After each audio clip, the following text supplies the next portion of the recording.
قرآن مجید میں جب ہم انبیاء علیہ السلام کے واقعات پڑھتے ہیں تو اچھے بڑے لوگ جو ہے نا وہ کہتے ہیں کہ یہ سارے وہ لوگ ہیں جو عرب میں اور شام میں عراق وغیرہ میں پیدا ہوئے، باقی دنیا کا تو کوئی بیان ہی نہیں آتا۔ تو اس کا صاف سیدھا جواب دیا کہ جو پہلی کلاس تھی جس کو رسول اللہ تعلیم دے رہے تھے عرب، ان کے سامنے اگر ہندوستان، چین یا دوسرے علاقوں کے کسی پیغمبر کا ذکر آتا تو ایک بحث چھڑ جاتی کہ اس نام کا کوئی آدمی ہوا ہے یا نہیں، لوگ جانتے ہی نہ اس کو، تو فائدہ کیا ہوتا مثال دینے کا۔ مثال ہمیشہ وہی مفید ہوتی ہے جو استاد طالب علم کی معلومات میں سے دے کہ آپ لوگ جانتے ہیں نا کہ وہاں کیا ہوا تھا، پھر دل میں اثر کرتی ہے۔ اگر ایک گمنام شخصیت کا ذکر شروع کر دے تو بحث ہی شروع ہو جائے گی، ہوئی بھی ہے یہ بات ہی نہیں۔ اس لیے جن قوموں کو لوگ جانتے تھے، ان کے علاقوں سے گزرتے تھے، ان کی گری پڑی بستیاں دیکھتے، قرآن نے صرف ان کا حوالہ دیا، مگر یہ بات بتا دی کہ کوئی علاقہ نہیں رہا، کوئی قوم نہیں رہی جہاں اللہ کی طرف سے رہبر نہیں آیا۔ اور یہ بات بھی اللہ تعالیٰ نے بیان کر دی کہ جو رسول آیا نا بلسان قوم، اسی زبان میں کتاب لے کر آیا جو اس قوم کی زبان تھی۔ یہ سلسلہ چلتا رہا اور آخر میں معاملہ سید کائنات فخر موجودات حضرت محمد رسول اللہ صلی اللہ علیہ وسلم تک پہنچا۔ پہلے علاقوں کے نبی ہوتے تھے، قوموں کے، ان کا زمانہ بھی محدود ہوتا تھا، نیا نبی آ جاتا تھا، مگر اللہ نے رسول کریم علیہ السلام کے ذریعے ایک ایسا دین دیا جو ساری دنیا کے لیے بعثت الی الناس عامہ، فرمایا سارے نبی اپنی قوموں کے لیے آتے تھے، میں سب دنیا کے لیے آیا، اور زمانہ بھی آپ کا قیامت تک اللہ نے لمبا کر دیا کہ اب کوئی نیا ہادی نہیں آئے گا۔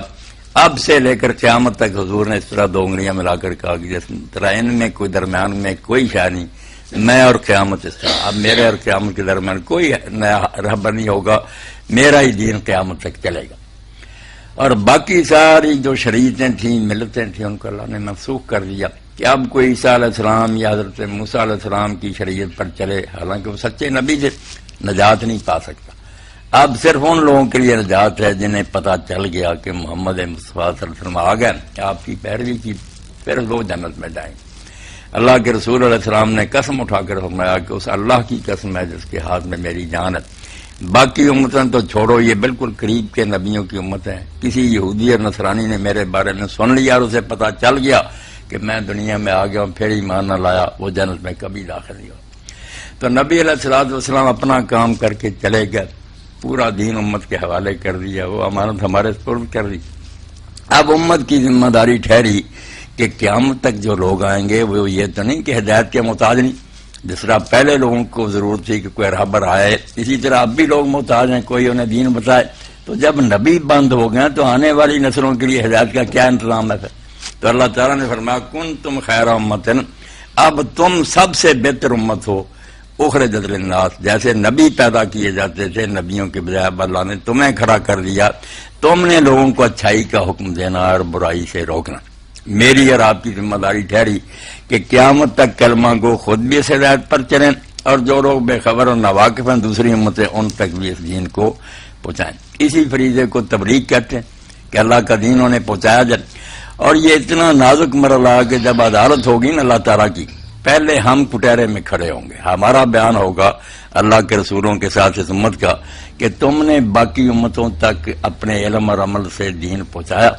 اگر ہم ثابت نہ کر سکے تو باقی امتوں کو معافی ہو جائے گی، ان کی جگہ ہم جیل میں بھیج دیے جائیں گے۔ اور اگر واقعی ہم نے ثابت کر دیا کہ دین ہم نے پہنچایا، پھر ان کی باری آئے گی تم نے اس کو کیوں قبول نہیں کیا۔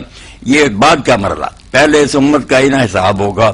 تو اس سے آپ اندازہ کر لیں کہ جو علامہ اقبال کہتے ہیں نا، تا نہ خیزت بانگے حق ظالم گر مسلمانی نے آسائی دمیں،